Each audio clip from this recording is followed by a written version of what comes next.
All right, welcome to the 2022 Ironman World Champion, Chelsea Sodaro. Sounds good, doesn't it? Sounds pretty good, James. Yeah. Thanks for having me. Thanks for joining us. We're going to run you through Chelsea's race day, who Chelsea is, and all the questions you want to know. But I'm going to start with, some people will say immediately after the race that they had you picked as their winner. But really, I don't think anyone really had you picked as a winner. Did you think you could win this? You know, I've always thought that I could maybe win this race one day. I think that I thought that I maybe had the talent to do it, and the background and skill set, and you know, the way that I handle the heat is conducive to performing well here. But I definitely did not pick myself for this weekend, and I don't think anybody else did, because I had practically zero media obligations last week. Yeah, well, that's maybe your advantage going into it. 100%, yeah. I don't think you're going to have that advantage next year somehow. Probably not, yeah. Well done anyway. We're glad we were surprised by your result. It was an amazing performance. We're going to run through your race a little bit later on, but I'm going to start with who is Chelsea Sodaro, because let's be honest, not many people know who you were coming into this race. You were a runner, right? Track runner? That's right, yeah. What distance? So I ran collegiately at UC Berkeley, and I came in as a 1,500 meter runner and moved up to the 5K, as you do. So by the end of my career, 5K was probably my best event, but I would drop down to the 1,500 a mile and then did a little bit of the 10K. Well, yeah, as you get slower, you go up to the 10K, and then when you get really slow, you go to Ironman or something like that. Yeah. Yeah, well, it wasn't slow at all. In fact, 1 minute 19 off the Ironman record on this course. I think we might see that record disappear in the future. But what has the swimming training been like as a runner coming into triathlon? I speak from personal experience. It's not an easy sport to learn later on in life. Did you have a swimming background? Did you do any swimming? So I grew up in Davis, California, which is a really active place. I was on summer swim team as a little kid, but I was not good at swimming. I did not enjoy it. I was not competitive. But I think just having that familiarity with the water helps when you have, adult onset swimming as well. Adult onset swimming, Yeah. I like that term. Well, you've definitely sorted out your swim, because you had a pretty good swim on the weekend. You had your daughter Sky 18 months ago. It was 18 months? Yeah? That's right, yeah. And you're at 32, you're now 33, you were 32 when you had her. That is definitely something you could have put off until later on in your career. Having kids and being a pro athlete doesn't necessarily mix too well. Was that an easy decision to have a daughter at that age, or was that non-negotiable? You're definitely having a child now? No, it definitely wasn't an easy decision, and honestly, the reason we really decided to start a family at that time was because of the pandemic. It just felt like a perfect opportunity. It's something that my husband and I have always wanted, and I was also feeling a pull at that point. You know, I'd run professionally for several years and had been a triathlete for a couple of years, but I felt like I wanted something more in my life, and it was kind of sudden that I started feeling that, and we weren't racing. Yeah. So it felt like a good opportunity to give it a go. I did not know how hard it was going to be. I don't think you can know until you experience it. Yeah, I would agree 100% with that. In fact, that brings me on to my next question, because let's face it, kids are little petri dishes of bacteria, and they go to nursery and friend play dates, etc., and they bring home all kinds of things, which doesn't mix very well with being a pro athlete who's smashing your immune system every day. Have you had any issues with that, or how have you been coping with that? Yeah, I tend to stay really healthy, but this year I've gotten sick a couple of times, and she isn't in daycare yet. We have a nanny, and I get a lot of help from my family. But yeah, of course, that is inevitable when you have a tiny human who is developing their immune system. Yeah, speak from experience. Daycare is the next level, and then school is a level up. You can't really realize that there's that many diseases in the world. Right. It's quite exceptional. So there's also obviously more than just getting ill or avoiding illness. There's sleep deprivation, there's nappies, there's, all kinds of challenges that come with having a kid. What is your support system that helps you with that, so that you can go out for 6-hour rides? I assume you did some 6-hour rides in the build-up to winning World Championships. I did do a couple of 6-hour rides. My family really went all in on this race with me. It's, I used to be able to pour myself into my training year-round. Now I have to really devote just chunks of time in preparation for specific races. So I can't be as unbalanced maybe as I used to be. I have to like pick and choose when I'm going to focus on different areas of my life, but for the past month my family has been totally all in on this race. My dad came to training camp with me here for a couple weeks at the beginning of September, and my mom stayed home with my daughter, and my family's out here. My husband is a firefighter, so that adds kind of a whole another crazy aspect to our situation, but he works 2 days on and then he's off for 4 days. So when he's off, he's full-time dad mode. That definitely helps. Well, Yeah. clearly a support network extraordinaire that got you here. So well done to them too. Very impressive. Coaching, who is your coach and when did you start with them and what is their magic bullet that they brought to the table to get you to win World Champs? I work with Dr. Dan Plews. He's based in New Zealand, and he's actually the amateur course record holder here. He won the amateur race in 2018 when we were first starting to talk about working together. I think it was the summer of 2020 actually. He told me, I know exactly what you need to do to win here because I went about the same time as Daniela Riff. So that instilled a little bit of belief in his system. The other part about Dan that is maybe the most important part of, as far as like the trust and relationship that we have developed, is I told Dan I wanted to start working with him when I was 6 weeks pregnant. Oh. Which, if you know anything about the process of pregnancy and coming back from childbirth, it's not an immediate thing.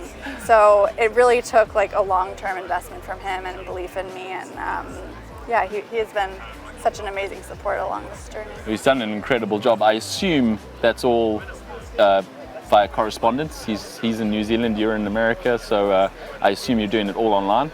Yeah, we talk very frequently and text a lot, and yeah, it's mostly remote. I got to meet him actually for the first time this summer after working together for 2 years, so that's pretty cool.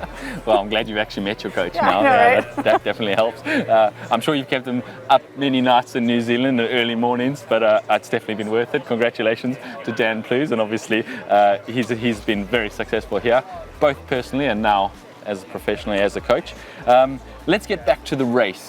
Can you run us through how it all unfolded from your perspective, because obviously we were watching it, but from your perspective, the swim and then what was happening on the bike, and then we saw you run past us early on the run, you were looking like you were flying.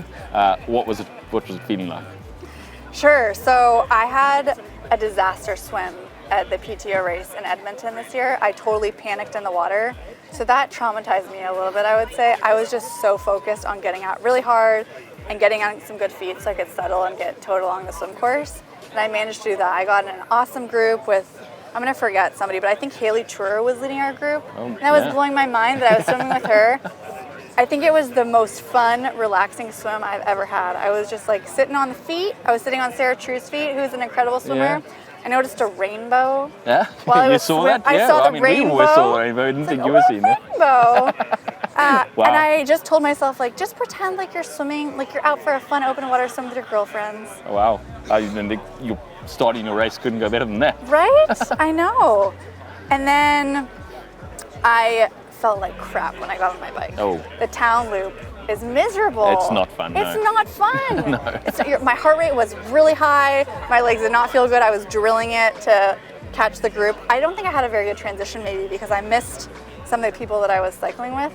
Anyway, I made a big push to catch them right after we turned on Queen K. And I think that made my race, honestly. Yeah. Just having a connection with like a train of people allows you to kind of turn your brain off, right?